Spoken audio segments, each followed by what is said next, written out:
Construit entre 1969 et 1974, le barrage d'Émosson, situé au col de la Gueulaz en Suisse, est l'un des plus beaux ouvrages du monde. Avec son mur d'une hauteur de 180 mètres et une longueur totale de 560 mètres, il est le deuxième plus grand barrage de Suisse du point de vue de sa capacité, 227 millions de mètres cubes. C'est le troisième barrage le plus haut du canton du Valais, après celui de Grande-Dixence, qui est le plus haut de Suisse avec ses 285 mètres, et celui de Mauvoisin. La France, tout comme la Suisse, dispose de nombreux ouvrages de taille et d'architecture différentes, plus particulièrement dans les Alpes. Pour réaliser de telles prouesses techniques, de nombreuses études de terrain et des millions de mètres cubes de béton ont été nécessaires. Mais comment et pourquoi en sommes-nous arrivés là? À quoi peuvent donc servir les barrages? La réponse, tout de suite. Bonjour à tous et bienvenue dans une nouvelle émission d'Énergie TV. De l'irrigation à la navigation, de la production d'énergie à l'alimentation en eau potable, les barrages remplissent un rôle essentiel. Dans cet épisode, nous allons nous intéresser à la manière dont on exploite l'énergie hydraulique afin de la convertir en électricité grâce aux barrages. Mais avant tout, commençons par un petit retour en arrière sur l'énergie hydraulique. L'énergie hydraulique est connue depuis longtemps. La domestication de cette énergie a été l'un des plus grands progrès de l'humanité. Depuis près de 2000 ans, l'homme utilise la force de l'eau qui coule pour remplacer celle des bras. Le principe du moulin à eau, qui fournissait de l'énergie mécanique connue depuis l'Antiquité, consistait à poser une roue sur une rivière. En tournant, cette roue actionne un mécanisme qui produit un mouvement régulier, ce qui est pratique pour moudre des grains de céréales, pomper de l'eau, scier du bois, fabriquer du papier et bien d'autres usages encore. Les Romains sont également connus pour la construction de nombreux édifices hydrauliques tels que les aqueducs. Le plus connu est celui du pont du Gard situé juste derrière moi. À la fin du 19e siècle, une multitude de centrales hydroélectriques font leur apparition. Elles permettent de produire de l'électricité à partir de l'énergie hydraulique. À partir de 1889, on dépasse le mégawatt de puissance et l'essor de l'industrie et de l'électrochimie encourage le développement de l'hydroélectricité. Au début du XXe siècle, notre pays compte déjà de nombreuses petites installations hydroélectriques et construit même ses premiers grands barrages. Dans les années 1920, une rapide expansion de l'électricité voit le jour en France, notamment dans les Alpes où se déroule une course effrénée à l'énergie hydraulique. En 1925, Grenoble organise l'exposition internationale de la houille blanche, afin de consacrer la ville capitale de la houille blanche. Cette expression a été créée par Aristide Bergès et désigne la force hydraulique de l'écoulement de l'eau transformée en énergie électrique, par opposition à la houille noire, le charbon. On observe une multiplication par 8 de la production d'électricité hydraulique à ce moment-là. De nos jours, il existe de nombreux barrages. Plus de 800 000 ont été construits au cours du XXe siècle, dont 52 000 considérés comme de grands ouvrages. La Chine, les États-Unis et l'Inde totalisent près des 3/4 de ces grands barrages. Aujourd'hui, l'énergie renouvelable la plus répandue en France et dans le monde entier est l'énergie hydraulique. En France, la part de cette énergie dans la production d'électricité d'origine renouvelable est de 70%. Voici quelques exemples des plus grands barrages du monde. Le barrage des Trois Gorges en Chine est le plus grand édifice en béton de la planète. Plus de 27 millions de mètres cubes de béton ont été nécessaires à la construction. Il s'étend sur plus de 2 km de long et 180 mètres de haut. Il aura fallu environ 40 000 ouvriers et 17 ans pour le construire. Ce barrage retient une réserve d'eau de 1000 km². Il peut produire à lui seul une puissance de 20 000 MW, ce qui représente environ 25 réacteurs nucléaires. Le barrage Hoover est un barrage poids-voûte installé sur le fleuve Colorado. Il fut érigé entre 1931 et 1936. Il a nécessité 7 millions de tonnes de béton et sa construction fut le résultat d'un effort massif impliquant des milliers d'ouvriers travaillant dans des conditions difficiles. 112 d'entre eux sont morts.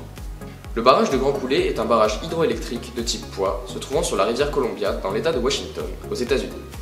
Il est considéré comme l'une des plus grandes structures en béton au monde. C'est le barrage le plus puissant des États-Unis avec 6800 MW. Il a une longueur de 1600 mètres.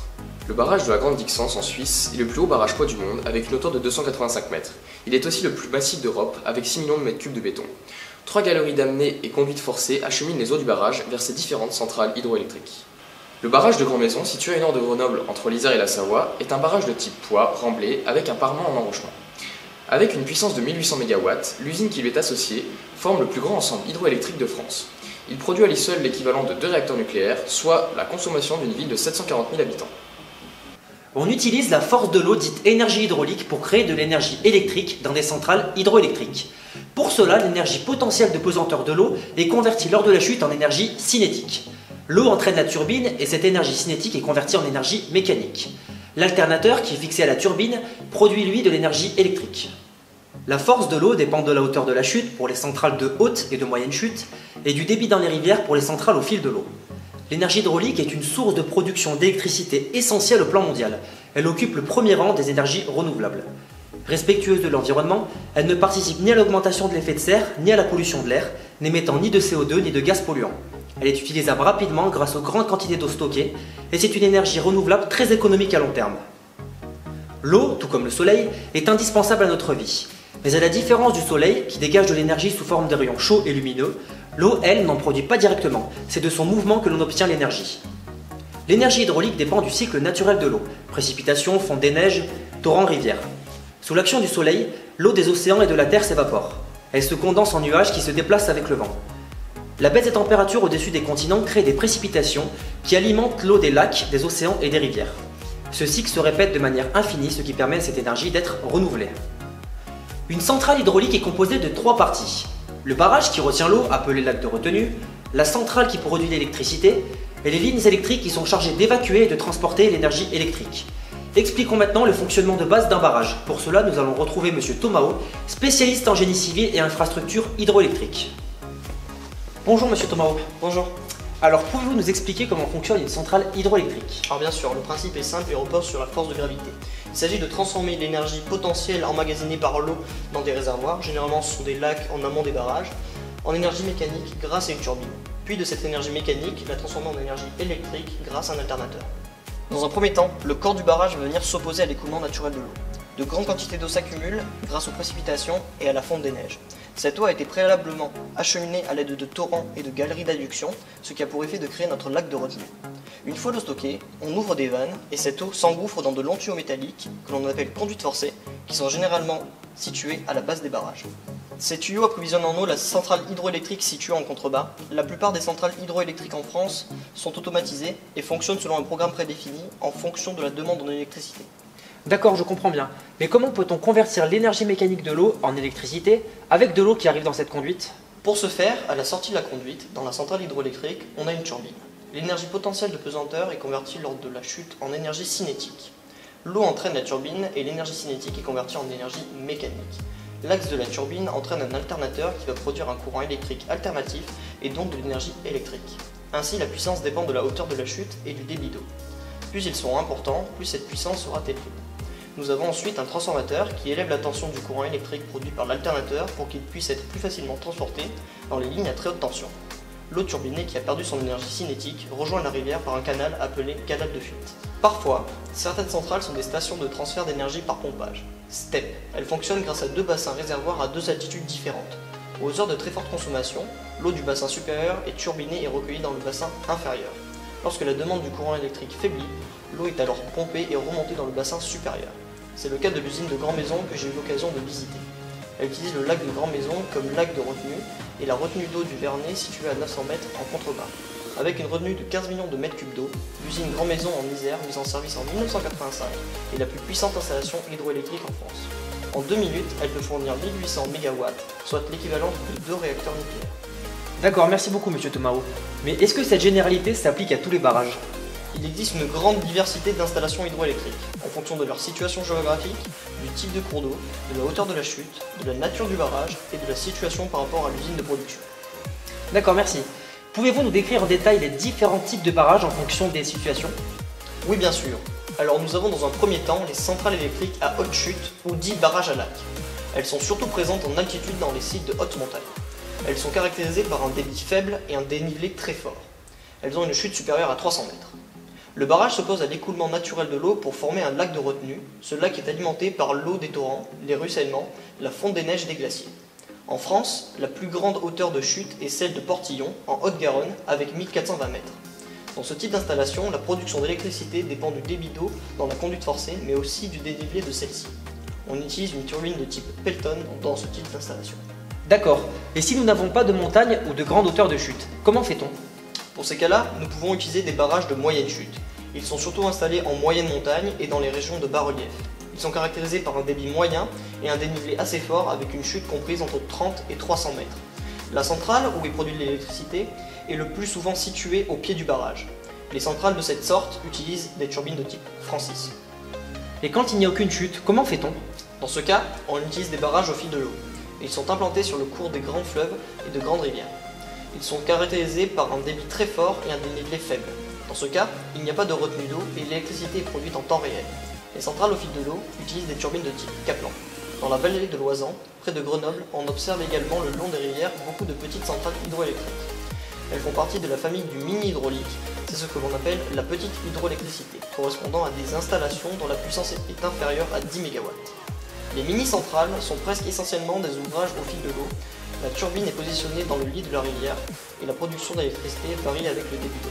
Merci bien Monsieur Tomao pour ces explications. Maintenant, nous allons voir un spécialiste qui va nous expliquer les différents types d'architecture que peut avoir un barrage.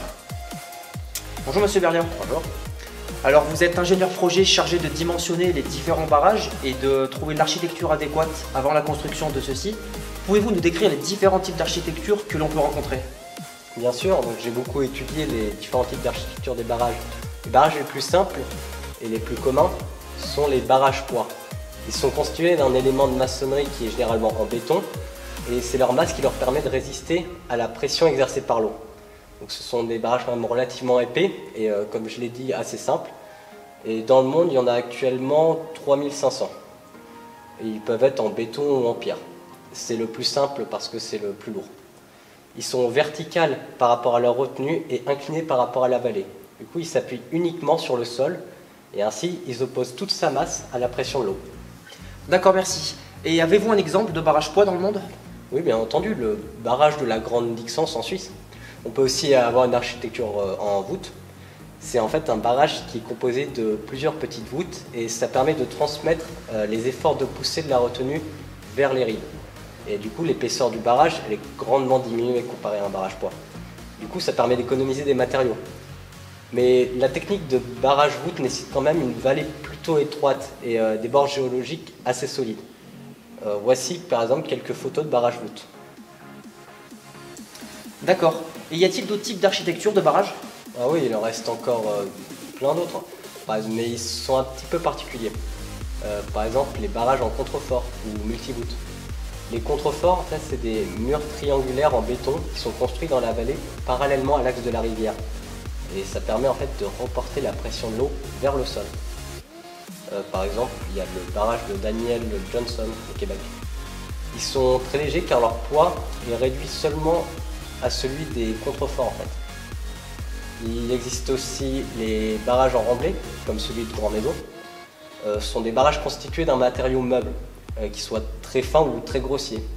Et cette famille en fait, elle regroupe plusieurs catégories et très différentes selon les types de matériaux utilisés et la méthode employée pour assurer l'étanchéité. D'accord. Et pouvez-vous nous en dire plus sur ces catégories? Oui, bien sûr. Nous avons par exemple le barrage homogène, c'est un barrage en remblai à noyau construit avec un matériau suffisamment étanche, par exemple de l'argile ou du limon. C'est la technique la plus ancienne pour les barrages en remblai. On a aussi le barrage en remblai en terre ou en enrochement à noyau argileux, donc qui comporte un noyau central en argile pour l'étanchéité, et épaulé par des recharges constituées de matériaux plus perméables, comme des enrochements. Plus récent, on a aussi la famille des barrages en remblai à masque amont, donc qui est assuré par un masque en béton ou en béton bitumineux constitué sur le parement amont du barrage, le tout épaulé par des enrochements ou de la terre même. En France, le barrage de Serpensan par exemple, qui retient la plus grande retenue d'Europe, est un barrage en remblai. Alors merci beaucoup Monsieur Berlia de nous avoir présenté ces différents types d'architecture de barrage. Nous allons maintenant voir un spécialiste en hydraulique qui lui est chargé de dimensionner les turbines et qui va nous expliquer les différents types de turbines utilisées dans les barrages. Nous sommes en présence de Monsieur Peuvrier, ingénieur plateforme chez General Electric, anciennement Alstom, qui est la principale entreprise fabriquant des turbines pour les barrages. Monsieur Peuvrier, bonjour. Bonjour. Pouvez-vous nous décrire votre métier et les différents types de turbines utilisées dans les barrages? Eh bien, je suis chargé de dimensionner les turbines commandées par nos clients. Nous commençons par réaliser un prototype de la turbine à petite échelle, puis lorsque le cahier des charges du client est rempli, nous lançons la fabrication de la turbine à grande échelle. Une turbine convertit l'énergie cinétique de l'eau en énergie mécanique donnée à un arbre. Il existe différentes turbines en fonction des cas. Les turbines Pelton sont les plus couramment utilisées. Elles sont adaptées au barrage à haute chute, c'est-à-dire une chute de plus de 200 mètres. Cette roue est composée de plusieurs objets. Dans la région, on peut trouver ce type de turbine au barrage du lac Mort. Il y a 3 turbines Pelton à l'usine de Grand Maison, où on a une hauteur de chute d'environ 900 mètres de haut. L'eau sortant des injecteurs vient frapper l'arête afin de scinder le jet en deux. Sur une même turbine Pelton, on peut avoir jusqu'à 6 injecteurs. L'eau sort de l'injecteur à une vitesse d'environ 300 km/h. Les Pelton de Grand Maison pèsent près de 14 tonnes. On peut aussi avoir des turbines Francis qui sont utilisées dans les barrages à chute moyenne. Elles sont constituées de plusieurs aubes simples ou doubles selon la variation de la hauteur de chute, qui avec le débit conditionne la puissance de la centrale. Lorsque l'eau atteint la roue par le distributeur en spirale, les aubes mobiles des distributeurs circulaires permettent de moduler le débit en fonction des besoins. Dans sa rotation, la turbine entraîne l'alternateur qui produit l'électricité. Il y a aussi les turbines Kaplan qui sont quant à elles utilisées pour des barrages à basse chute et à fort débit. Elles sont implantées sur le cours de grands fleuves ou de grandes rivières. Elles sont caractérisées par un débit très fort et un dénivelé faible avec une chute de moins de 30 mètres. Dans ce cas, il n'y a pas de retenue d'eau et l'électricité est produite en temps réel. Elle est constituée d'une roue de type hélice comme celle d'un bateau. En déplaçant les aubes du distributeur, on peut modifier le débit de l'eau qui arrive sur la turbine. Celle-ci est équipée de balles mobiles dont l'orientation permet de conserver un bon rendement. Ces hélices peuvent varier pour s'adapter au débit. Dans sa rotation, la turbine entraîne l'alternateur qui, lui, produit l'électricité. Repartons de la turbine. L'eau, qui a chuté sur des centaines de mètres, accumule une grande quantité d'énergie cinétique et par conséquent une grande vitesse. L'eau arrive dans les injecteurs, active la turbine qui entraîne l'axe sur lequel elle est montée et qui est relié à l'alternateur. Celle-ci a pour fonction de transformer l'énergie mécanique de la turbine en énergie électrique et comprend deux parties maîtresses. Le rotor, la partie mobile, est composé d'électroaimants. Il est couplé à la turbine qui tourne et donc tourne avec elle. Le stator est la partie fixe de l'alternateur. Il est composé d'un bobinage de fils de cuivre et sert à récupérer l'énergie produite sous forme d'électricité. Le rotor sur ce schéma que vous voyez est représenté par l'aimant mobile et le stator par les bobinages de cuivre. Lorsque les électroaimants du stator se mettent en rotation avec la turbine, un champ magnétique est alors produit. Les électrons présents sur les atomes de cuivre se mettent à tourner. Un champ magnétique en tournant induit un courant alternatif dans les bobines du stator. La fréquence est induite par la vitesse de rotation du rotor, donc de la turbine, et du nombre de paires de pôles du stator. On a la relation N est égal à F sur P avec N vitesse en tours par seconde, F la fréquence du réseau et P le nombre de paires de pôles. La fréquence en France est de 50 Hz. Cet alternateur permet donc la conversion de l'énergie mécanique de l'eau en énergie électrique.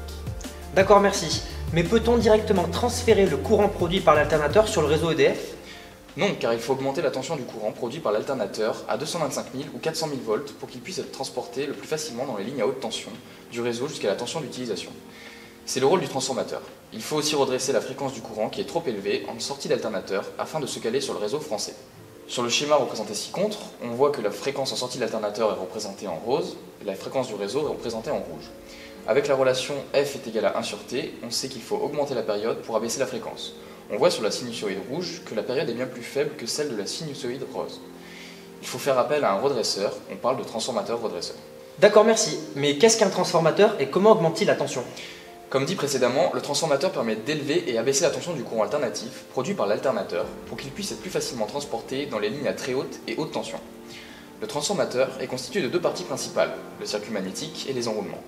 Le circuit magnétique se compose de tôles de fer empilées les unes sur les autres. Les circuits magnétiques sont soumis à un champ magnétique. Les enroulements sont des fils de cuivre qui s'enroulent autour de ces tôles. Ici, on a un transformateur abaisseur de tension car le nombre de spires du circuit secondaire est plus faible que celui du circuit primaire. Il faudrait l'inverse si on veut augmenter la tension. D'accord, merci beaucoup pour ces explications. La résistance d'un barrage est sans doute le facteur le plus important à prendre en compte, car des millions de mètres cubes d'eau sont retenus par la structure. Intéressons-nous maintenant aux forces et aux contraintes qui s'appliquent sur un barrage et auxquelles celui-ci est continuellement soumis. Monsieur Emos, bonjour. Bonjour. Alors nous savons que les barrages sont soumis à de nombreuses forces et à de nombreuses contraintes. Pouvez-vous nous décrire les différentes forces qui s'exercent sur un barrage, ainsi que les différentes énergies que l'on peut y rencontrer? Bien sûr, il existe différentes forces qui s'exercent sur un barrage. La principale force est due à la pression de l'eau sur le barrage. Pour exprimer cette pression, j'ai un support PowerPoint. Alors, ici, nous avons le barrage avec le réservoir d'eau. Pour déterminer la pression qui s'exerce ici, il faut utiliser la formule de la pression qui est égale à ρ fois G fois H plus la pression atmosphérique. C'est la loi de l'hydrostatique. On peut la simplifier sous l'équation delta P est égal à ρ fois G fois H. Avec ρ, la masse volumique de l'eau qui vaut 1000, G, l'accélération de gravité qui vaut 9,81 et H, la hauteur d'eau au-dessus de ce point. On peut par la suite simplifier en disant que la gravité vaut environ 10. Et dans ce cas-là, si on descend de 1 mètre, on a une pression qui augmente de 0,1 bar, soit 10 000 pascal. Ici, on descend de 10 mètres, on a la pression qui augmente de 1 bar. Dans notre cas, on a l'égalité suivante. Avec P0, la pression atmosphérique, plus ρ fois G fois H, qui est égal à P, la pression à un point, plus ρ fois G fois Z, avec Z, un point qui se situe sur cet axe. On peut simplifier cette expression en exprimant delta P. On a delta P qui est égal à ρ fois G, facteur de H moins Z. Pour exprimer une force à partir de cette pression-là, il faut s'intéresser aux forces qui s'exercent sur un point précis du barrage. Pour cela, on prend un petit élément de surface ds, qui est une résultante des forces dF. On peut calculer cette force dF qui est égale à la pression fois ds. Pour avoir la force, il suffit de faire l'intégrale de dF, ce qui est égal à l'intégrale de P ds. Si on reprend la formule que l'on a vue précédemment, qui nous dit que F est égal à l'intégrale entre 0 et H de delta P ds, et qu'on l'applique à notre barrage, on a la formule F qui est égale à l'intégrale entre 0 et H de ρ fois G, facteur de H moins Z dz. Si on intègre cette formule et qu'on la simplifie, on retrouve cette formule qui nous dit que F est égal à ρ fois G fois H au carré sur 2.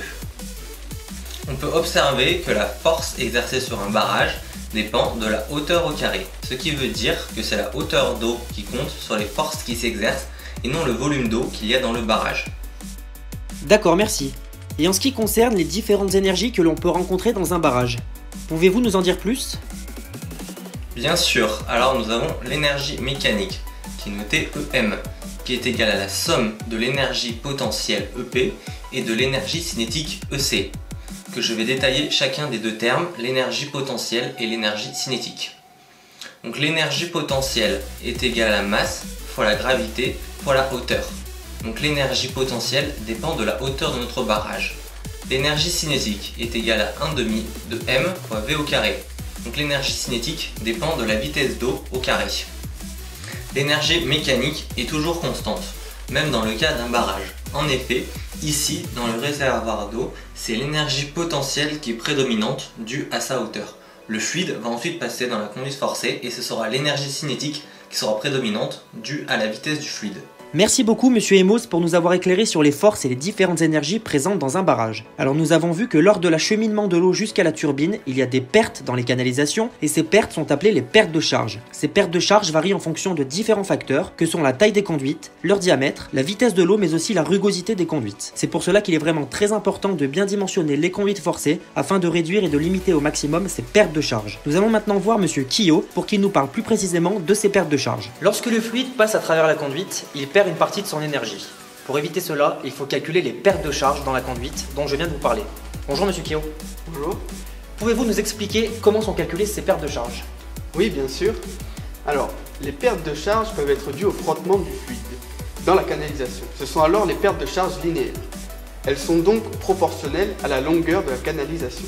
Si la canalisation est longue, les pertes de charge linéaires sont plus importantes. Les pertes varient aussi en fonction du diamètre. Si le diamètre diminue, les pertes de charge augmentent. Si la vitesse du fluide augmente, ces pertes de charge augmentent aussi. Elles sont calculées grâce à cette formule, avec delta P les pertes de charge en pascal, grand L la longueur du tube en mètres, ρ la masse volumique de l'eau en kilogrammes par mètre cube, V la vitesse d'écoulement en mètres par seconde, D le diamètre hydraulique du tube en mètres et lambda le coefficient de perte de charge. D'accord, merci. Et existe-t-il d'autres types de pertes de charge dans la conduite forcée d'un barrage? Il reste un autre type de perte de charge, mais qui est peu présente dans les conduites forcées. Il s'agit des pertes de charge singulières, qui sont dues à des perturbations dans la canalisation, comme des coudes. Cependant, une conduite forcée étant très souvent linéaire, on a donc peu de pertes de charge singulières. Alors merci beaucoup Monsieur Kiyo pour ces détails physiques sur l'importance de bien dimensionner les conduites forcées afin d'éviter au maximum ces pertes d'énergie. Les barrages doivent être vérifiés chaque année afin de s'assurer du bon état de la structure, de l'absence de fissures, mais également pour réaliser la maintenance des centrales. Régulièrement, les centrales hydroélectriques sont mises à l'arrêt afin de s'assurer du bon état de la turbine qui, elle, est soumise à de nombreuses contraintes, notamment la corrosion. Après de nombreuses heures de fonctionnement, des fissures peuvent apparaître au niveau des soudures sur les godets et nécessitent d'être réparées. Les canalisations sont également inspectées afin de détecter d'éventuelles fuites ou la présence de divers débris comme des cailloux ou des bouts de bois pouvant endommager les turbines. Nous avons vu alors qu'il y a différents types de maintenance qui peuvent être réalisés dans les barrages et ces différents types de maintenance font appel à différentes professions qui vont maintenant nous être présentées par Esteban Kiyo. Bien sûr. Dans un premier temps, il y a le responsable d'ouvrage hydroélectrique. Il pilote l'exploitation en surveillant la production et en veillant au respect des règles de sécurité. Il gère les opérations de maintenance. Les techniciens de maintenance s'occupent de la maintenance et de la préservation des installations dans le barrage. Ils surveillent aussi les installations et sont prêts à intervenir à tout moment. Il y a aussi les barragistes qui sont des agents d'exploitation spécialisés dans la gestion du réservoir. Ils surveillent le niveau du lac, ouvrent et ferment les vannes selon les demandes. D'accord, merci. Et pouvez-vous nous décrire les différentes maintenances qui doivent être réalisées dans un barrage et quels sont les éléments qui doivent être changés ou réparés? Oui, pas de problème. Il est très important de réaliser des travaux de maintenance dans les barrages pour éviter la rupture et le dysfonctionnement. La maintenance est chargée d'éviter les différents problèmes dus à l'usure. En effet, la dégradation et le vieillissement représentent 20% des accidents qui surviennent sur les barrages. La structure du barrage béton peut s'abîmer avec le temps et avoir des fuites. Il faut donc la réparer. Mais les éléments qui s'abîment le plus sont ceux qui subissent le plus la pression de l'eau, comme la conduite forcée qu'il faut parfois restaurer, ou bien les injecteurs, et les turbines qu'il faut régulièrement réparer. Les turbines sont beaucoup sollicitées, c'est pourquoi les maintenances sont faites régulièrement. D'accord, merci beaucoup Monsieur Quillot de nous avoir accordé du temps pour nous expliquer tout cela. Bonjour Madame Veillet. Bonjour. Pouvez-vous nous parler des différentes catastrophes liées au barrage? Bien sûr. Alors les barrages sont conçus pour résister aux différentes intempéries. Les catastrophes liées aux barrages sont heureusement rares, mais les barrages s'usent avec le temps. Les matériaux utilisés se fatiguent à cause des efforts, mais ils sont contrôlés et restaurés régulièrement. Les séismes peuvent avoir un impact sur la stabilité des barrages dans les zones sismiques et peuvent créer des failles dans la structure. Les barrages sont conçus pour résister à des séismes de magnitude 7 sur l'échelle de Richter. Il y a eu quelques catastrophes liées à des défauts de conception, comme la rupture du barrage de Puentes en Espagne, qui a cédé sous la pression et a ainsi provoqué la mort de plus de 600 personnes. En France, le barrage du Fréjus a cédé en 1959 à cause de pluies torrentielles non anticipées, provoquant la mort de plus de 400 personnes. La rupture du barrage de Vajon, en Italie, a entraîné la mort de 1900 personnes à cause d'un glissement de terrain. D'accord, merci. Et pouvez-vous nous parler de l'impact environnemental des barrages? Oui, de façon générale, la construction d'un barrage n'est pas sans conséquence pour l'environnement, car elle modifie énormément le milieu naturel initial. Par exemple, cela peut entraîner une migration des poissons. Les barrages bouleversent aussi le débit naturel des cours d'eau et le transfert des matières en suspension et des sédiments. Lorsqu'un barrage est installé sur le lit d'une rivière, des normes très strictes sont mises en place, comme un débit minimal à laisser dans la rivière. D'accord. Et à l'inverse, y a-t-il des avantages environnementaux à la construction d'un barrage? Oui, tout à fait. Les barrages permettent de créer de grands lacs dans lesquels de nombreuses espèces d'oiseaux ou de poissons peuvent se développer. Le barrage permet aussi de gérer le débit d'un fleuve et donc de prévenir les périodes de sécheresse et de crues exceptionnelles. De plus, les barrages sont une source d'énergie renouvelable. Cela diminue donc les émissions de CO2 dans l'air. D'accord. Et pour finir, y a-t-il des impacts économiques? En effet, il y a de nombreux impacts économiques. Les barrages peuvent permettre de créer une zone touristique autour du lac artificiel et ainsi de développer des activités nautiques et de loisirs. Cela est très intéressant pour l'emploi et le développement local. Les barrages peuvent aussi modifier les sols et engendrer des impacts sur le monde agricole. Permettre par exemple l'irrigation des zones proches du lac, mais aussi assécher les sols en aval du barrage et provoquer une baisse des rendements. La construction de certains barrages a entraîné l'inondation de villages qu'il a fallu abandonner car ils ont été submergés. Ce fut le cas par exemple du barrage de Tignes en 1952 et celui de Serponçon. Merci beaucoup Madame Veillet pour ces informations. Maintenant, vous savez tout sur l'énergie hydraulique et de son application dans les barrages. L'exploitation de l'énergie hydraulique a été l'une des plus grandes conquêtes de l'humanité. Dans un monde où les ressources énergétiques vont en se raréfiant, cette énergie, elle, est inépuisable et constitue un véritable enjeu d'avenir. Ne ratez pas notre prochain épisode consacré à l'énergie nucléaire. Merci de nous avoir suivis et à bientôt dans une nouvelle émission.